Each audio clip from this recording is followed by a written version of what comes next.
सत साहेब सत साहेब सत साहेब सत साहेब।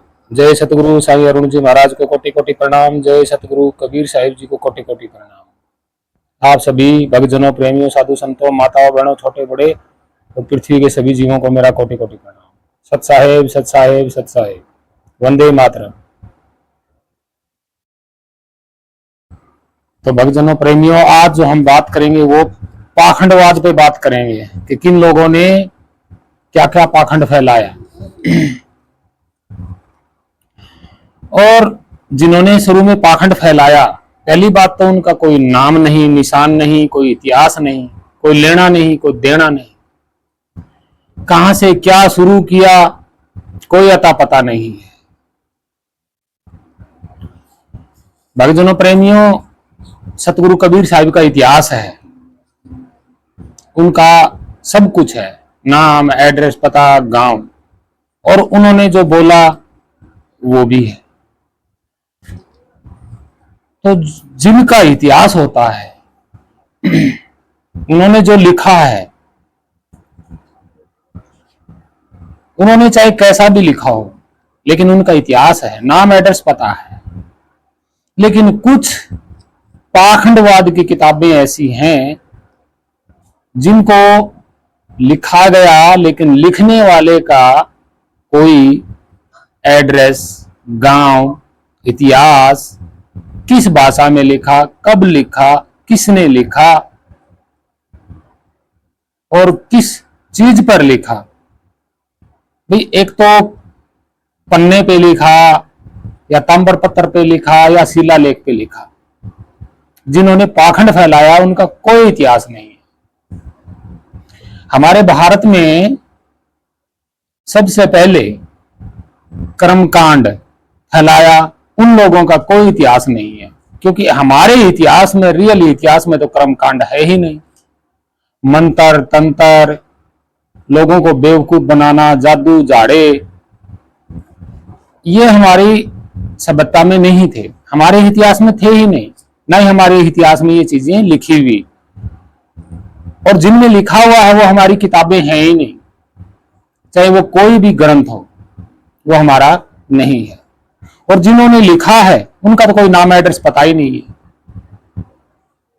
जिन्होंने मंत्र लिखे हैं, मंत्र जाप लिखे हैं, कोई भी मंत्र है, कोई कह रहा है 108 बार जाप करना चाहिए, कोई बोल रहा है इतने बार जाप करना चाहिए, लेकिन हमारे इतिहास में तो ये कहीं मिलता ही नहीं है।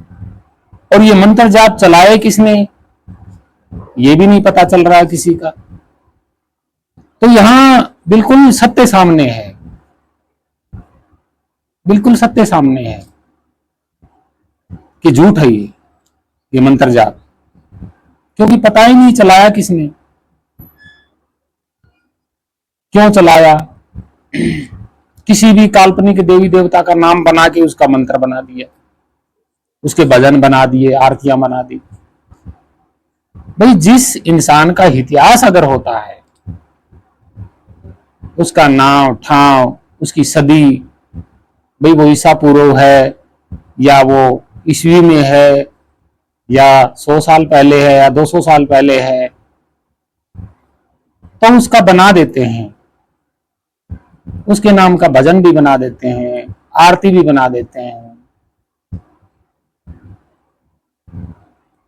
तो उनकी तो कोई बात ही नहीं है जिनका इतिहास है। लेकिन जिनका इतिहास ही नहीं है उनका क्या किया जाए, वो तो पाखंड है ना। और सबसे ज्यादा आज का मानव उसमें फंसा हुआ है, उस पाखंड में फंसा हुआ है जिस पाखंड की शुरुआत नहीं मिलती है।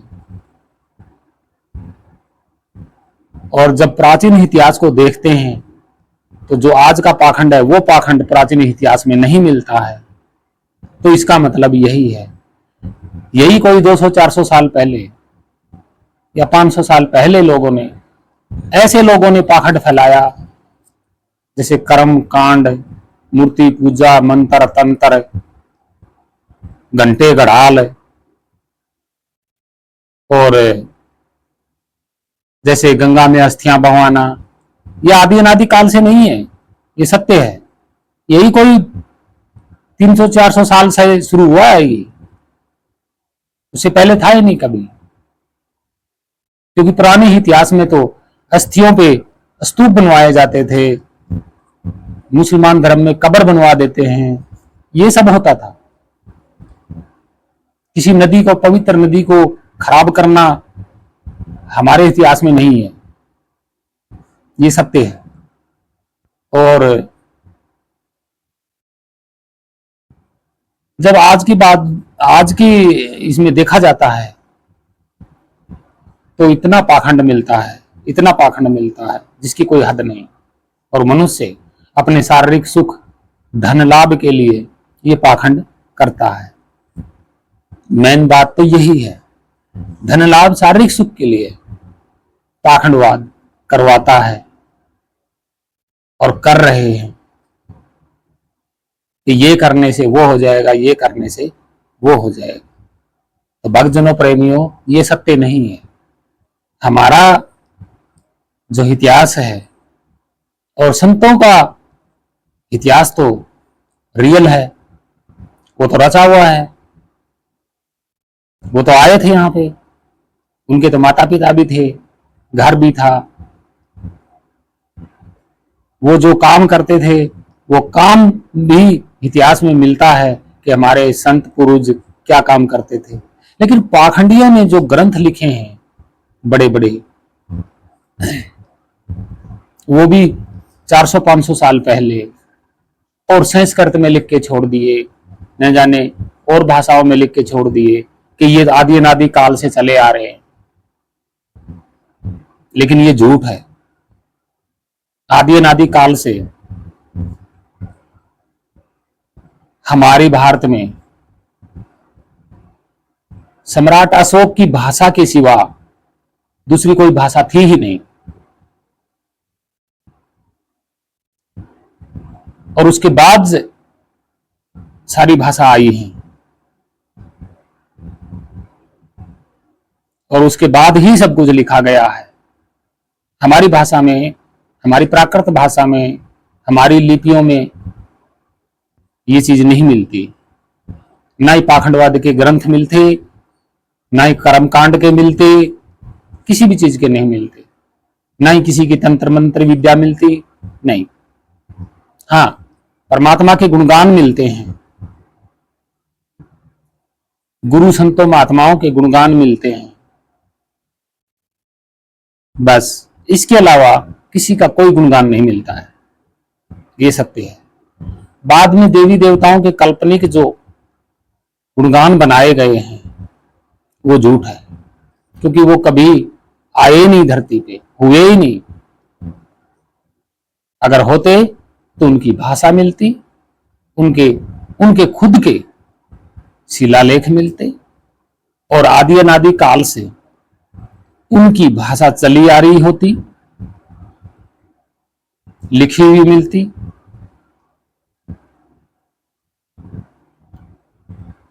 तो इससे ये पता लग जाता कि जो आज देवी देवता काल्पनिक बनाए गए हैं वो इस धरती पर आए थे, उनकी ये भाषा थी, और ये बोलते थे या लिखते थे, या वो राज करते थे यहाँ, या उनका कोई साम्राज्य था, ये मिलता।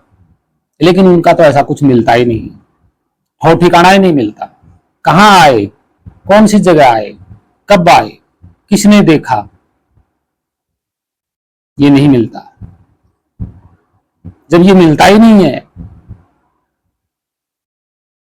तो फिर सत्य कैसे हो जाएगा? सत्य नहीं हो सकता। तो भक्तजनों, प्रेमियों, हम यही बार बार समझाते जा रहे हैं कि शब्दों में मत उलझिए। आप इतिहास खोजिए शब्दों का, किसने कौन सा मंत्र कब लिखा, कब लिखे गए, क्यों लिखे, कर्मकांड के लिए, पूजा पाठ के लिए, ये कब लिखे गए, कब शुरुआत हुई, उस पे जाइए। तब आपके सामने सच्चाई आ जाएगी। और भक्तजनों प्रेमियों, अहम बात तो यह है कि हम आपको एक बहुत गहरी बात बताना चाहते हैं जिससे आप विचार करने पर, सोचने पर मजबूर हो जाएंगे। वो ये है कि लोग कहते हैं कि आत्मा आती है जाती है। ये भी झूठ है, क्लियर झूठ है, क्लियर झूठ है। झूठ इसलिए है कि कह तो देते हैं कि आत्मा आती है जाती है, लेकिन ये कोई नहीं बता रहा वो आ कहां से रही है। अगर जाती है तो जा कहां रही है। तो मुंह से गपीड़ पेश कर देना या ढकोसला बोल देना आसान बात है, लेकिन दिखाना बहुत मुश्किल बात है।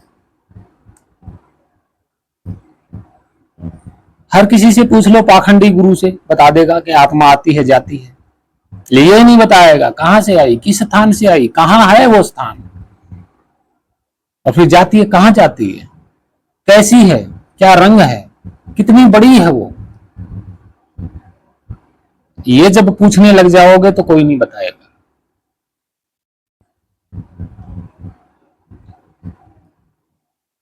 एक कहता है कि आत्माओं का एक बहुत बड़ा समुंदर है। कहां है?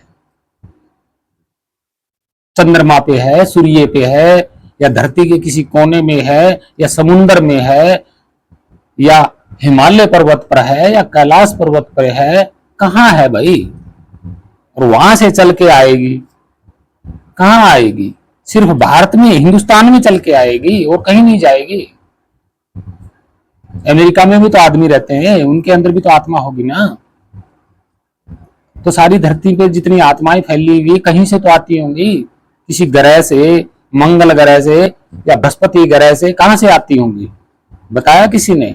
कि बस बिना हड्डी की जीभ है, कोई भी बोल देता है कि आत्माओं का समुंदर है, उसमें से एक आत्मा आ गई।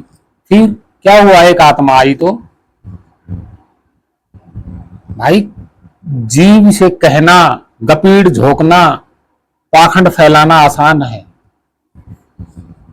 किसी को भ्रमित करना आसान है, और वही हो रहा है। भक्तजनों प्रेमियों, ये नाम अलग अलग कवियों ने, विद्वानों ने रखे हैं, जिनको ज्ञान ही नहीं था। आत्मा किस लिए रखा भाई? क्या सोच के रखा गया, क्या विचार के रखा? किसको पता चला सबसे पहले कि होती है? कैसी है वो, कितनी बड़ी है? क्या उसको देख के उसका नाम रखा है क्या? किसी ने ब्रह्म रख दिया आत्मा की जगह। देखा है ब्रह्म को? कौन है ब्रह्म? क्या देख करके नाम रखा ब्रह्म? फिर किसी ने, यहूदियों ने परमेश्वर रखा। किस लिए? किसको देखा? परमेश्वर को देखा उस वक्त उन्होंने, तो अपने अंदर वाले को क्या देखा? अंदर वाले का क्या नाम रखा? ईश्वर। तो इसका मतलब जो अंदर है उसको ईश्वर कहना चाहिए था, और जो बाहर है उसको परमेश्वर कहना चाहिए था। जैसे आत्मा और परमात्मा कहते हैं, ब्रह्म और पूर्ण ब्रह्म कहते हैं, कह देना चाहिए था। लेकिन सब पाखंड है, देखा ही नहीं किसी ने, देखा नहीं। और ना वो जब कण कण में है, विद्यमान है हर जगह पे, तो वो आएगा कहां से?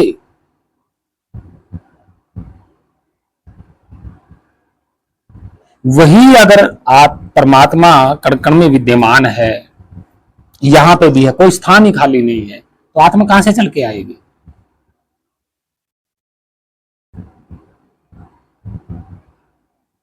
ये जितने पाखंडी गुरु है ना, यही तो ना तो नाम में मैचिंग करते किसी से, और ना ही परमात्मा के बारे में मैचिंग करते किसी से, और भोला भाला मानव इनके पाखंड में फंसा जा रहा है।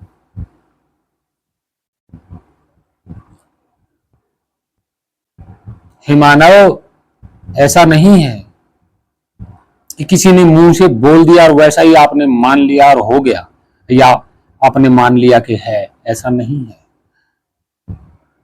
बिल्कुल भी ऐसा नहीं है।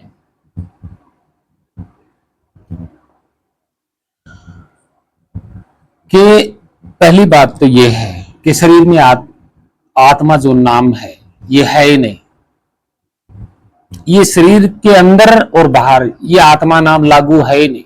ना तो इस शरीर पे ये नाम लागू है और ना ही अंदर ये नाम लागू है। ना आत्मा लागू है, ना ब्रह्म लागू है। लागू हो ही नहीं सकता ये किसी भी तरीके से। हाँ, कोई मानता है तो वो मान लेता है, लागू नहीं है। जैसे ये डब्बा है, डब्बा, इसका नाम लागू है, डब्बा।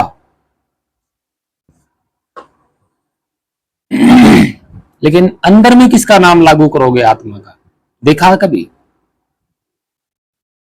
और बाहर ये शरीर तो शरीर है, आदमी का है, मनुष्य का है, तो इस पे तो आत्मा कैसे लगाओगे? मैचिंग ही नहीं करेगा। तो मैचिंग कहां कर रहे हो? ना जीव को देखा किसी ने,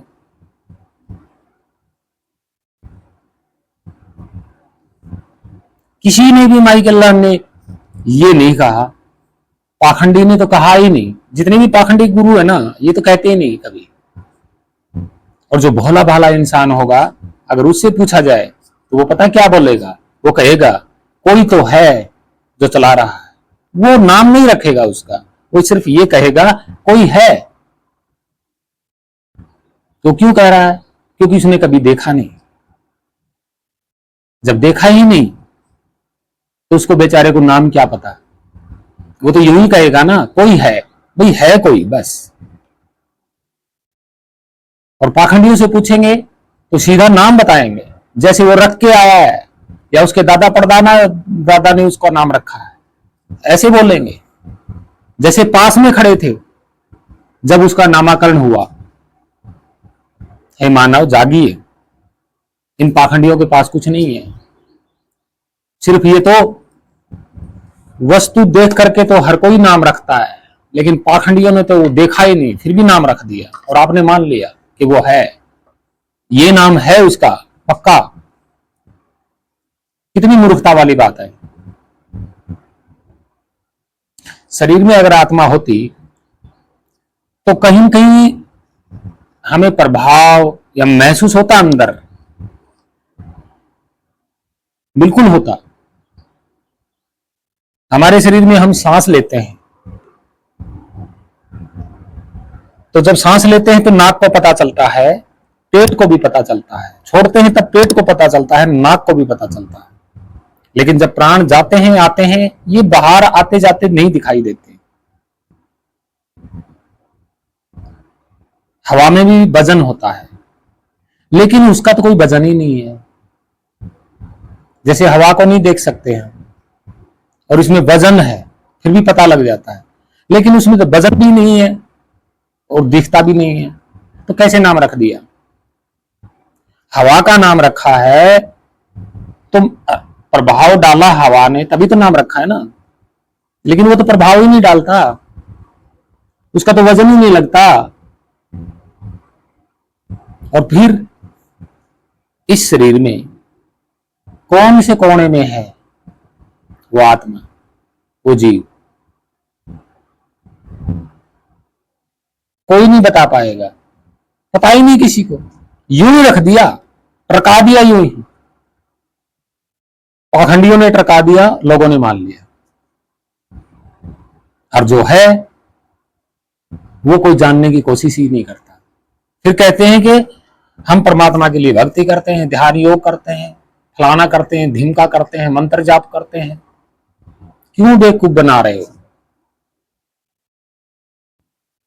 आप कर किसका रहे हैं मंत्र जाप?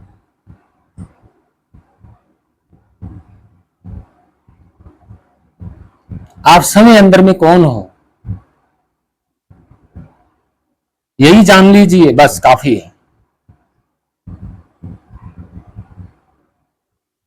और हम आपको बता देते हैं जो बताएंगे वो आप खुद विचारेंगे कि मैं शरीर में आखिर हूं कौन। छोटी सी बात बता देता हूं, आप खाली एक चेतन हो, वो चेतन जो देखा नहीं जा सकता, उसका कोई प्रभाव ही नहीं पड़ेगा आपके शरीर पर, उसका कोई वजन ही नहीं लगेगा। वो कौन है? चेतन, यानी कि चित्त, मन और जीव। ये मन भी वही है, चित्त भी वही है और जीव भी वही है, तीनों ही एक है। जैसे ये पुस्तक है, इसके कितने नाम होंगे अलग अलग भाषाओं में। इसी एक पुस्तक के ये एक प्रोडक्ट है, तत्व है, पदार्थ है, ठीक है। जब इसका नाम नहीं होगा कोई तो ये पदार्थ है, खाली एक पदार्थ है कहलाएगा। अब इसका नाम है, ये है तो इसका नाम है, इसका नाम बुक, पुस्तक, और इसी को ग्रंथ भी कहते हैं, इसी को कॉपी भी कह देते हैं, इसी को किताब भी कह देते हैं। कितने नाम होंगे। ठीक इसी तरह जो चिंगारी है शरीर में, शरीर के अंदर भी नहीं है, वो बाहर है। वो अगली वीडियो में मैं बताऊंगा इसको कि वो कहां है। फिलहाल तो हम यही चर्चा कर रहे हैं कि लोगों को भ्रांतियां हैं कि मन अलग है, चित्त अलग है, जीव अलग है। ऐसा नहीं है, क्योंकि हमने पूरी तरह इसको जाना है कि मैं इस शरीर में तीन नहीं हूं, तीन तरह से नहीं हूं मैं इस शरीर में, एक ही तरह से हूं। चाहे मुझे मन कह लो, चाहे मैं उसको चित्त कह लो अपने आप को, चाहे मैं अपने आप को जीव कह लो, तीनों में से अलग अलग नहीं हूं, एक ही हूं। चित्त, मन और जीव अलग नहीं है। ये एक ही नितत्व के नाम है। इच्छा कौन करता है? जीव इच्छा करता है, चित्त इच्छा करता है, मन इच्छा करता है। तो फर्क क्या है?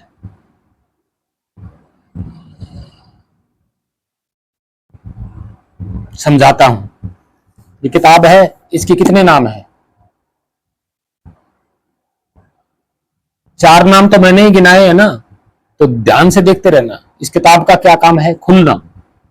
तो अब क्या होगा? किताब खुलेगी, खुल गई, ठीक है। बुक खुलेगी, खुल गई। पुस्तक खुलेगी, खुल गई। ग्रंथ खुलेगा, खुल गया। वही इसका काम है। चित्त इच्छा करेगा, जीव इच्छा करेगा, मन इच्छा करेगा। फर्क क्या है?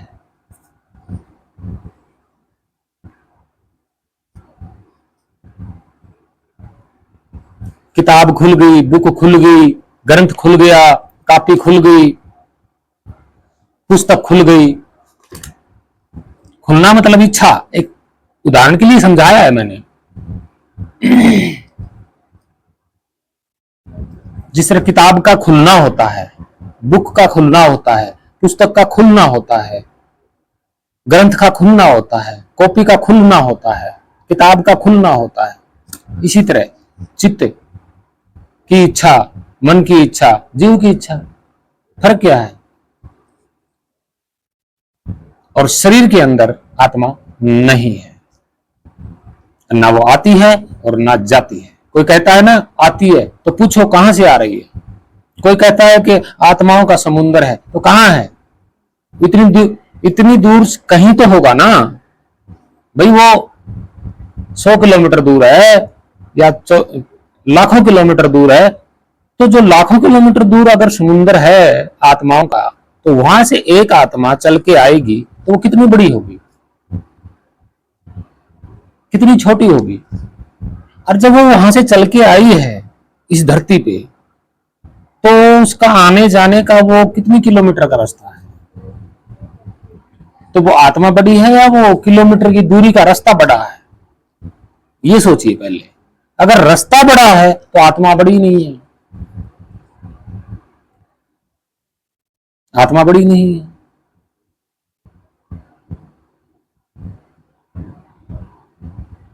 तो कैसे मान लोगे आप कि कहीं से आत्मा चल के आती है?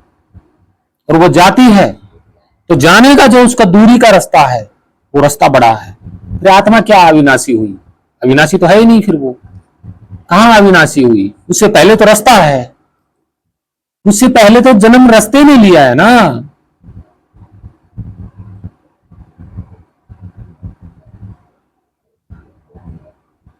भाई कोई चीज जन्मती है तो उसके लिए स्थान तो होता है ना, उसके लिए रास्ता तो होता है। अगर आत्मा जाती है, आना जाना कर रही है, तो वो स्थान आत्मा से पहले का है, इसका मतलब ये हुआ। तो वो स्थान अजन्मा है, अविनाशी माना जाएगा, आत्मा अविनाशी थोड़ी मानी जाएगी। हे भक्तजनों प्रेमियों, ऐसा नहीं है कि आत्मा आती है जाती है। उसका आने जाने के वो स्वयं ही रास्ता है, वो स्वयं सब कुछ है। आना जाना उसके लिए जगह नहीं है, हिलना सरकना उसके लिए खाली जगह है ही नहीं। हिलेगा वो जिसके लिए जगह हो सरकने के लिए, खाली जगह के लिए, परमात्मा के लिए तो कोई जगह है ही नहीं ना। खाली हिलने के लिए, सरकने के लिए, आने जाने के लिए जरा रास्ता तो चाहिए। तो भक्तजनों प्रेमियों, दिमाग से निकाल दो।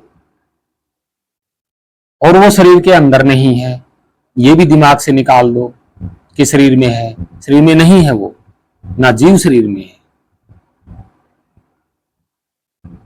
अब आते हैं आगे। और जितने भी नाम रखे हैं ना, वो विद्वानों ने पहले, किसी ने 1000 साल पहले नाम रखे हैं, किसी विद्वान कवि ने खास नाम, एड्रेस, इतिहास नहीं मिलेगा उसका। किसी ने 2000 वर्ष पहले रखा है, उसका भी इतिहास नहीं मिलेगा। और खासकर ये 3 नाम हमारे तो है ही नहीं, हमारे किसी संत ने तो रखे ही नहीं। परमेश्वर यहूदियों का है, ईसाइयों का। ब्रह्म अल्लाह वो उनका इस्लाम वालों का है। तो हिंदुस्तान वालों का क्या है? मतलब भारत का क्या है? भारत के कवियों ने कौन सा नाम दिया उसका? नाम तो वहां से उठा के चोरी करके रखे हुए हैं।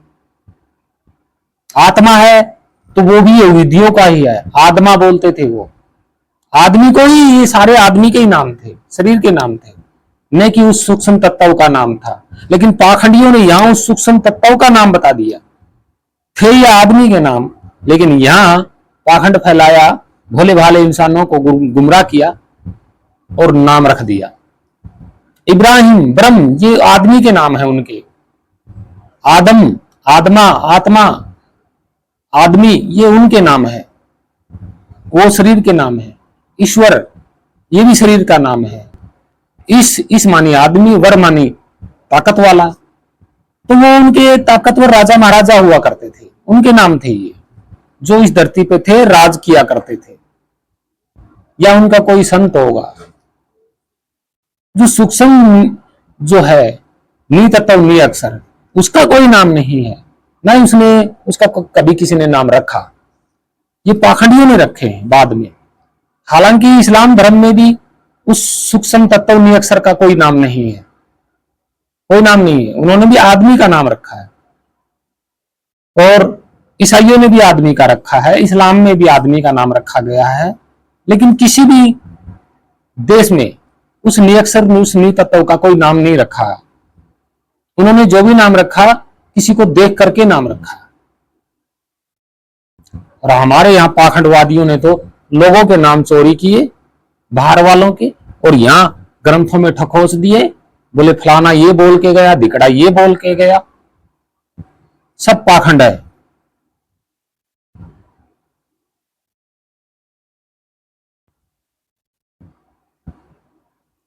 और भक्तजनों प्रेमियों, मैं हाथ जोड़ की विनती करता हूं आपसे, पाखंड में मत पड़ना। जो कुछ भी है वो नी अक्षर, वो नी तत्व, वो बाहर ही है।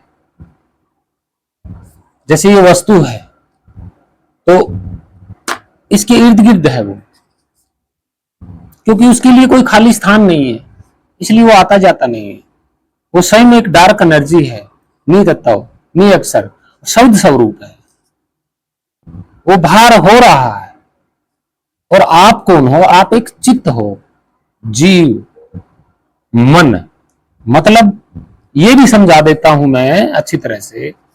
जैसे ये फट्टी है, ठीक है, इस फट्टी से कुछ भी उभरे, चाहे इससे कोई थोड़ा सा प्रकाश उभरे, या इसकी गर्मी उभरे, या इसकी ठंडक उभरे, जो उभरती है वो हो आप। हम सब वो हैं। मतलब शब्द शरीर पे पड़ा है, और जो शब्द का जो प्रभाव है वो इस शरीर में है, और वो प्रभाव भी बाहर से पड़ा हुआ है। फिलहाल जैसे हम जिंदा हैं, मान लीजिए, और भी जीव मानव जिंदा हैं, तो जो वो जिंदा क्यों है? क्योंकि शब्द बाहर है, और बाहर शब्द इस शरीर पे पड़ा हुआ है। मतलब ऐसा नहीं है कि वो किसी को छू नहीं पा रहा, वो शब्द छू रहा है, सबको छू रहा है। और उसी का प्रभाव बोल रहा है, उसी का प्रभाव मन चित्त जीव कहलाता है। उसी का ही प्रभाव मन चित्त जीव कहलाता है। और ये तीनों एक हैं, चाहे इसे मन कह लो, चाहे जीव कह लो, चाहे चित्त कह लो, बस।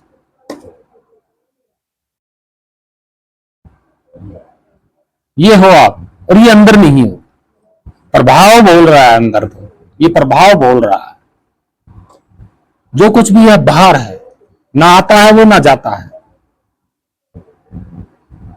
प्रभाव है, इसका भी नाम रख दिया किसी ने, क्योंकि इच्छा जाहिर होती है तो किसी न किसी कारण इच्छा होती है। और इच्छा करने वाला कौन है? वो आप समय हो, आप ही मन हो, आप ही चित्त हो, आप ही जीव हो।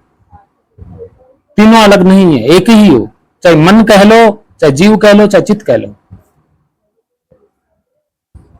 और ये कौन है? प्रभाव। किसका? शब्द का प्रभाव। और जैसा शब्द है वैसा ही प्रभाव है।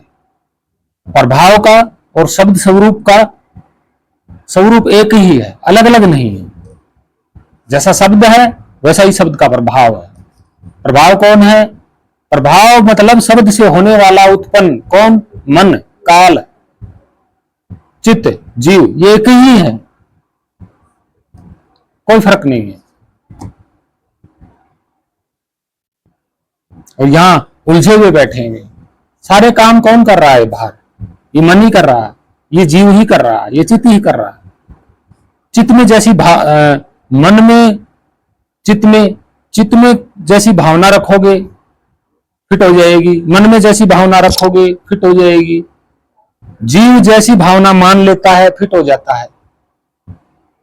फर्क क्या है? चित्त में रखो, मन में रखो, या जीव मान लेता है, एक ही तो बात है, अलग अलग कहां है? कोई कहता है कि मन को मार दे। अरे भाई, मन मरता नहीं है, आप ही हो मन। आप कैसे मर जाओगे? शरीर छूटने के बाद आप काम नहीं करोगे, लय हो जाओगे। लय मतलब शब्द में ही वापसी रह जाओगे। मतलब लय, शरीर के बिना काम नहीं करोगे आप। प्रभाव हमेशा रहेगा। जब तक शब्द है, शब्द का प्रभाव तो रहेगा ही।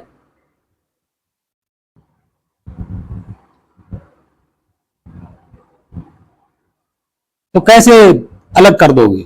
ऐसा नहीं होता। तो भक्तजनों, प्रेमियों, आगे हम अधूरी बात रह जाएगी, वो आगे हम पूरी बताएंगे। पहले तो मन से पाखंड, भय, ये कर्म कांड, ये जो मन में बैठा रखा है ना आपने, बाहर के जो शब्द हैं वो आपने चित्त में डाल लिए, क्योंकि पाखंडियों ने आपको दे दिए, आप मान रहे हो। ना पाखंडियों ने कभी देखा, ना आपने कभी देखा। जब देखा ही नहीं, जानते ही नहीं है कौन वो, क्या नाम है उसका, बनाए बनाए नामों में आप उलझे हुए हो। तो अपने आप कहां से हो, कहां से निरंतर आप इस शरीर में हो, वो कभी नहीं जान पाओगे। ये सत्य है। और ये भी आप दिमाग से निकाल दो, इस शरीर में, शरीर के अंदर है, अंदर जो है वह अंग है शरीर के, जैसे दिल हो गया, आंत हो गई, गुर्दे हो गए, मांसपेशियां हो गई, हड्डियां हो गई, रक्त हो गया है, चमड़ी हो गई, ये सब शरीर के अंदर है। और जो शरीर के बाहर है, ये सारे अंग बाहर शरीर के हैं। तो शरीर में और कौन है फिर? जीव। ये जो जीव है ये खाली प्रभाव है, आत्मा तो शरीर में है नहीं, ये तो सत्य है। और ना ही ये जितनी दुनिया जी रही है, अन्य तरह के पशु पक्षी जी रहे हैं, जानवर हैं, इन सब में कोई अलग अलग आत्मा नहीं है। कोई कहता है कि तेरी आत्मा अलग है, मेरी आत्मा अलग है, ऐसा कुछ है ही नहीं। इस शरीर में आत्मा है ही नहीं, तो अलग अलग कहां से हो गई? प्रभाव है खाली। और उसका नाम, सबसे पहला जो उसका नाम मिलता है इस प्रभाव का, वो मिलता है चित्त। दूसरा नाम इसका मिलता है जीव, वो है साइंस का शब्द, शुद्ध हिंदी का शब्द, ये बाद में रखा गया है जीव। और जीव से पहले जो शब्द है वो है प्राणी, प्राण, प्राणी, ये पुराना शब्द है। और मन जो शब्द है ये भी आदमी का नाम है। मन, मनु करता है, मन करता है, यानी कि ये शरीर करता है। मन का मतलब आदमी होता है, मन का मतलब मनुष्य होता है।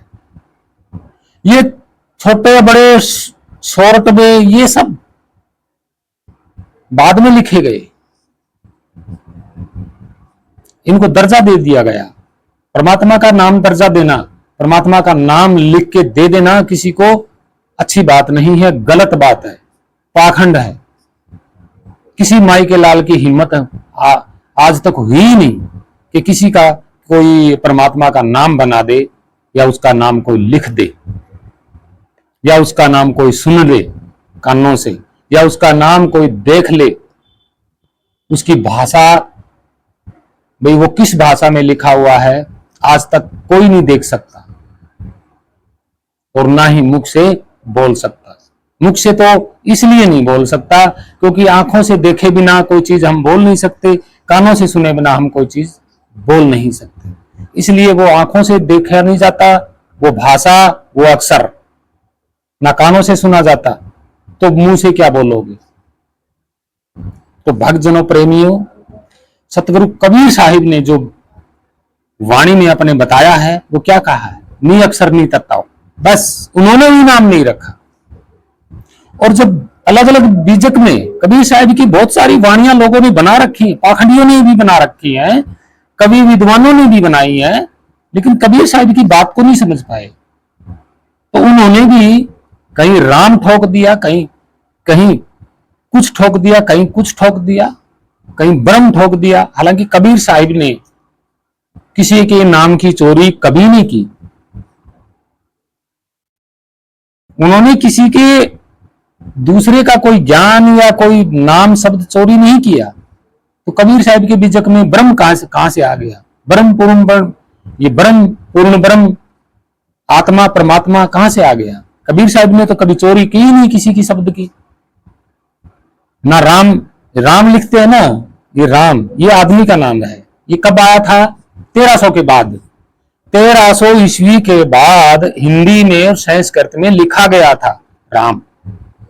अब इस राम को लिखने वाला पहली बार कौन था? रामायण में वाल्मीकि। इस शब्द को पहली बार 1300 ईस्वी में जब संस्कृत में रामायण लिखी गई होगी, तो वो 1300 ईस्वी के आसपास लिखी गई है। उसमें सबसे पहले राम लिखा। वो राम एक आदमी का नाम है। वो सर्वव्यापी कैसे हो जाएगा भाई?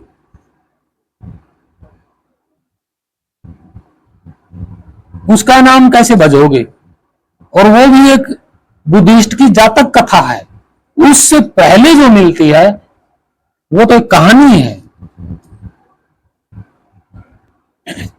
बनावटी, जो कभी हुई नहीं। तो हे मानव, क्यों पाखंड में पड़े हुए हो आप? पहले इतिहास जानिए, कौन सा शब्द कहां से आया, कौन पेल के गया यहां पे, और किसने चोरी करके किसने किसको भरमाया, ये देखिए पहले।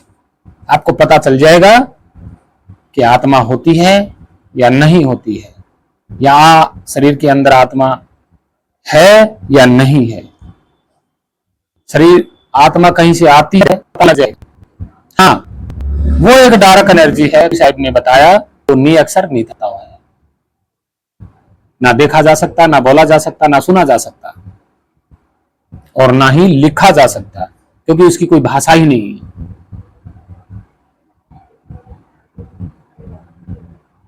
तो भक्तजनों, प्रेमियों, आज बस इतना ही।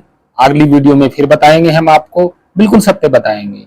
और अगर आपको यकीन ना हो तो मुझसे कमेंट करने से पहले, मुझसे बात करने से पहले एक बार रियल इतिहास को जान ली, आपको पता चल जाएगा। आपकी जो भ्रम है ना, वो सब दूर हो जाएंगे।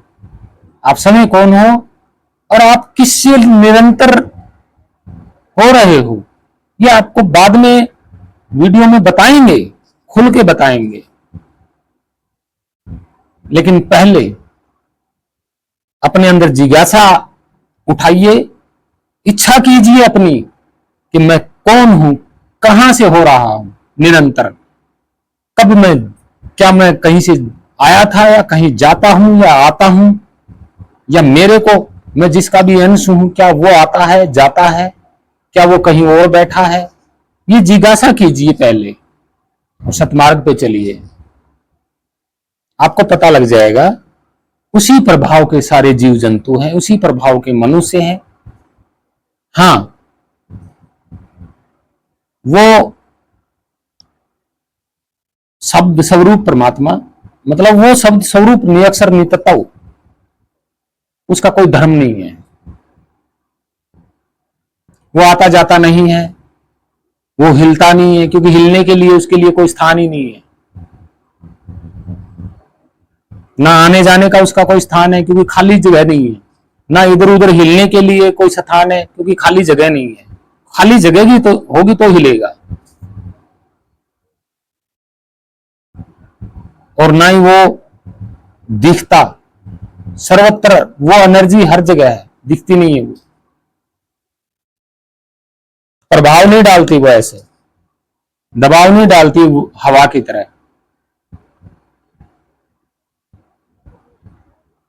और वो शरीर में नहीं है,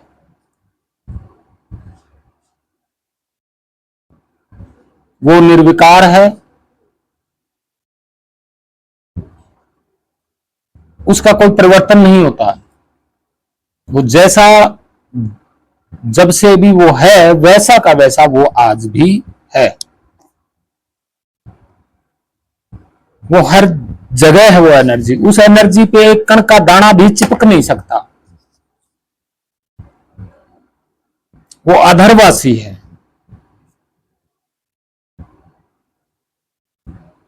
उसका कोई आधार नहीं है, उसको जरूरत ही नहीं किसी के आधार की, उसको हिलने डुलने की जरूरत ही नहीं है। जरूरत इसलिए नहीं है क्योंकि हिलने डुलने के लिए उसके लिए कोई स्थान नहीं है, आने जाने के लिए उसके कोई स्थान नहीं है, इसलिए।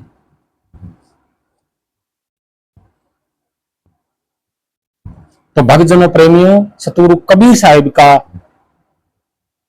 अगर आप कबीर साहिब को, विजत को, कबीर साहिब की वाणी को, कबीर साहिब के बात को अगर सच्चा मानते हैं, तो आपको नी अक्षर नी तत्व और शब्द स्वरूप मानना होगा, क्योंकि वो सत्य है। ये नाम रखे नहीं गए,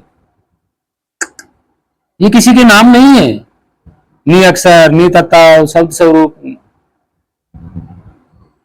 नाम नहीं है किसी के। ये एक जानकारी है कि वो ऐसा है। ये तो एक जानकारी है उसकी, उसका नाम नहीं है ये। सत्य नाम, आदि नाम, ये उसके नाम नहीं है, वो जानकारी है। सनातन, सनातन उसका नाम नहीं है, सनातन उसकी जानकारी है। निअक्षर, तो ये जानकारी है कि वो हम कह देते हैं ना वो निअक्षर है यार, तो जानकारी मिल गई, निअक्षर है। नि तत्व, फिर हम कहेंगे नहीं यार वो तत्व ही नहीं है, ये भी जानकारी मिल गई। फिर हम कहेंगे सत्य नाम, हाँ यार वो ही नाम सत्य है, तो ये जानकारी है। आदि नाम, हाँ आदि अनादिकाल से वही नाम चला आ रहा है। सार शब्द, तो वो सब का सार है। शब्द स्वरूप, हाँ जरूर कोई शब्द रूप है उसका। तो ये जानकारियां हैं। अलख पुरुष, भाई वो अलख है, देखा नहीं जा सकता, ऐसा पुरुष है वो, तो ये तो जानकारी है ना। अनामी, भाई उसका कोई नाम नहीं है, तो ये क्या है? ये नाम जानकारी है, ये सिर्फ जानकारी दी गई है, नाम नहीं है उसके। तो भक्तजनों प्रेमियों, आप सभी ने सुना और विचार कीजिएगा और इतिहास को जरूर जानिएगा, तो आपको पता चल जाएगा। तो आप सभी मानव जाति को प्रणाम, और आप सभी भक्तजनों प्रेमियों साधु संतों छोटे बड़े माताओं बहनों और पृथ्वी के सभी जीवों को कोटि कोटि प्रणाम। साईं सतगुरु अरुण जी महाराज को मेरा कोटि कोटि प्रणाम, सतगुरु कबीर साहिब जी को कोटि कोटि प्रणाम, और आज के जो सच्चे संत हैं, महान संत हैं, और पहले से जो संत हैं, उन सबको मेरा कोटि कोटि प्रणाम। सत साहेब वंदे मातरम। जय पृथ्वी माता।